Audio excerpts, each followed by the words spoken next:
Hello everyone and welcome, Dom here, and in this video I'm going to show you how you can make your chords sound more interesting, sound more sophisticated, and I'm going to show you how you can take a chord progression that sounds like this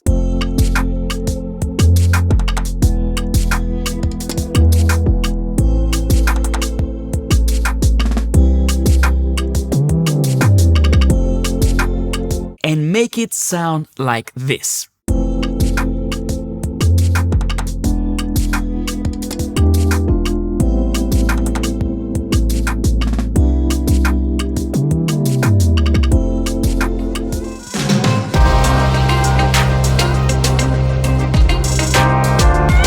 So to begin with, let me play you this little track that I have here, just with the bass, a melody, and the drums.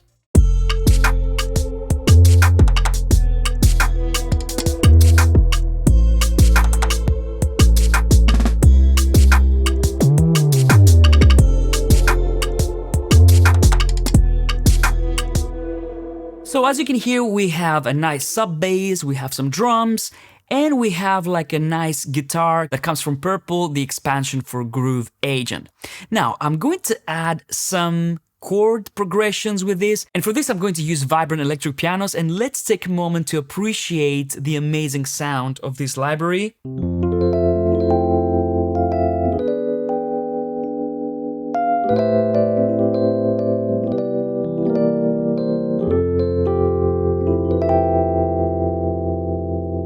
Beautiful. Now I'm going to add a little bit of a filter here so that it doesn't clash with our sub bass. And let's start. I'm going to solo the sub bass and I'm going to solo Vibrant as well.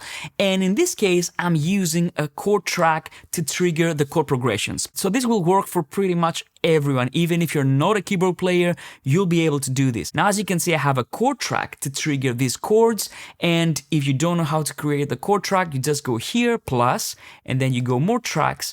And there we go, here's the chord track, you just go add track, and then you can start creating it. Now, if you want to add chords to the chord track, all you need to do is just take your pencil tool and just add chords here. And when you double click on them, you can edit those chords. So if I go C major, for example, very simple, I can just add a C major or make it a C minor. Now, I'm going to remove this chord here for now, and as you can see, I'm sending this to Vibrant, so the chord track is only going to trigger Vibrant in this case. So let me show you what kind of chords I have here.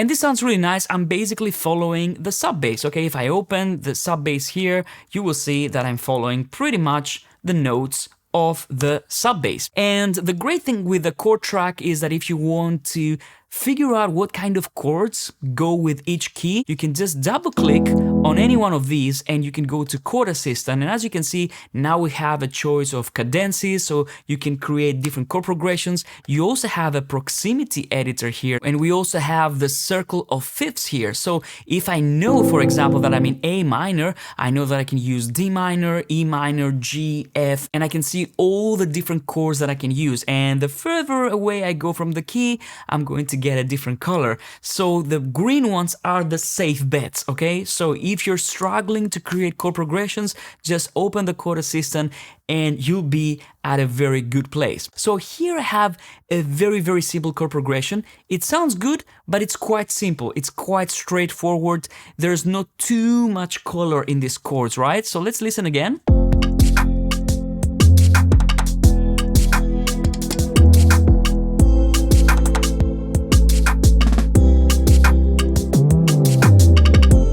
And there's nothing wrong with these chords, don't get me wrong, but if we want to add a little bit of spice, a little bit of an interesting quality to them, maybe make them sound a little bit more soulful, a little bit more sophisticated, then we can use the chord track to our advantage.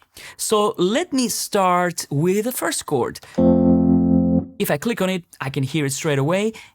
It's an F, it sounds really nice. And let's bring up the chord editor. As you can see, it's an F major with the bass on F. But if I want to add a little bit of tension, a little bit of color to this chord, I can start introducing tensions over here. So for example, I can start, with a 7th, or with a major 7th, with a flat 9. And in this case, I think I'm gonna start with a major 7th. Okay, so we start with this chord. It already sounds more interesting. Now let's move on to the next chord. Okay, why don't we open this and turn it into maybe an E major with a 7th. Okay, so now let's see what it does. And as you can hear, because the chord track does a little bit of voice leading in the background, we already have a little melody forming up, okay? So it goes like... So if you hear closely, you'll be able to hear this kind of melody. Okay, let's play this again. And now I have the same chord repeating.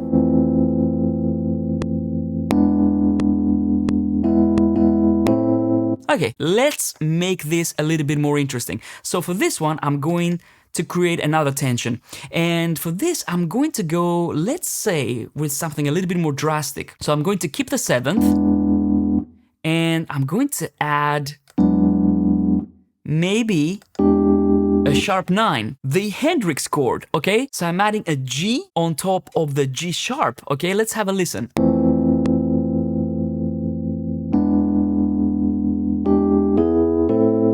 So let's listen to our voice leading. This is a nice melody, it would be... Okay, listen closely.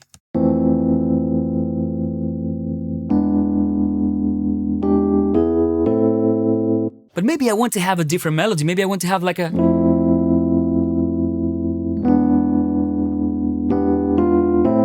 Okay, how can we do this? As you can see, we have the sharp 9 here. So what if I go and do this? 7th with a flat 9 this time. So now you will, again, listen to this melody that forms on top.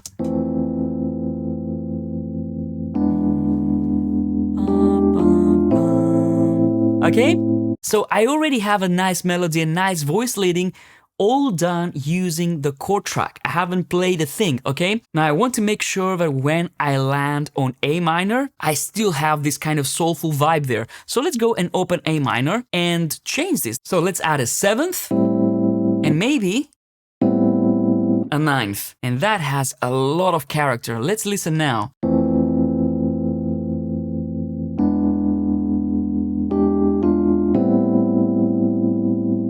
So this is great, but I would always suggest when you're trying to find what tensions you like to use, listen to the voice leading. It's very, very important. Now we have this nice melody forming up. I'm going to play it on the keyboard so that you can hear.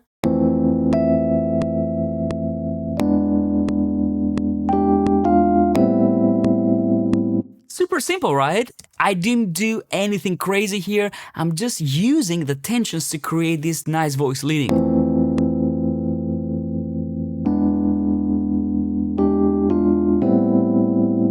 Okay, C. Okay, this sounds out of place now, right? So let's go and spice it up a little bit. Maybe with a major 7th. And I would say that if you're using major chords and you want a more stable kind of sound, you can't go wrong with a major 7th and a 9th. They can stand on their own, these chords. If you add a normal 7th, not a major 7th, then this has a little bit more tension, and we're going to use this in a second. Let me show you.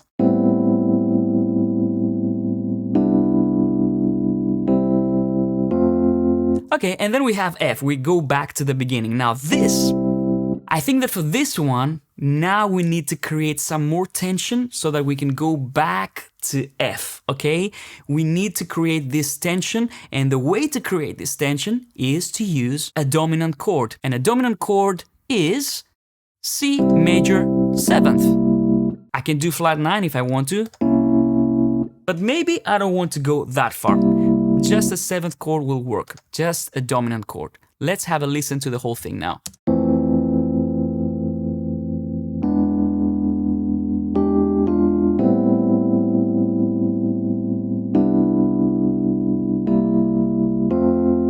So I think we can just grab these chords and copy them right here. And now let's listen to the same thing with these colorful chords this time.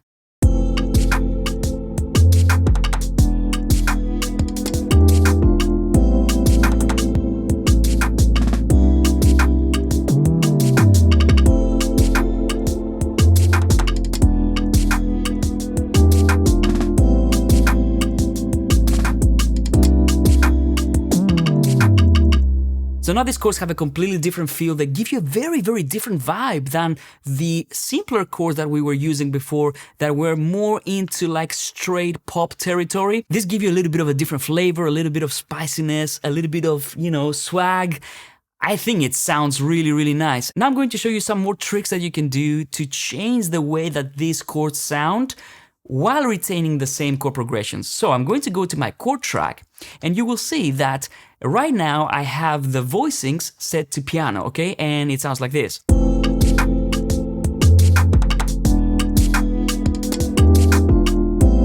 So this will give you a voice leading like a pianist would do, but if you want to, you can change this and turn it to basic, and this will give us a much more blocky chord progression. Let's solo it and listen to the difference.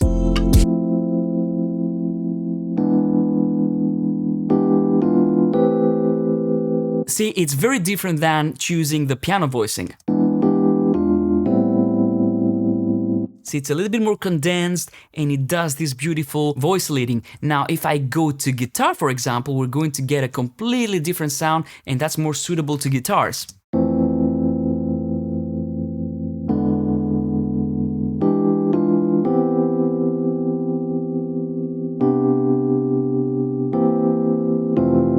So depending on your track, I would try all of them and see what works best with your arrangement. But let's go back to piano and I'm going to show you one last thing that I think it's really, really cool. If you go to setup voicing here, you will have quite a few options. And here I just invite you to play with these options and try out different sounds, untick these things, see if you can make the chords more dense or more sparse. But one of the options I use all the time is the duplicate root and the fatten up option. Now, the duplicate root will give you the root note 1 octave higher, and this will give you a more dense sound. And the fatten up will duplicate the tenor voice 1 octave higher. And again, you will see the difference. Let me try them out and you will see how they sound.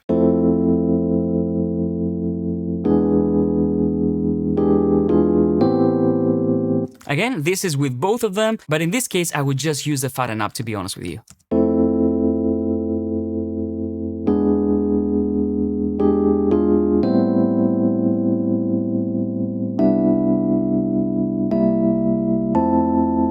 So basically, it duplicates the third of the chord 1 octave higher. So let's play the whole thing now.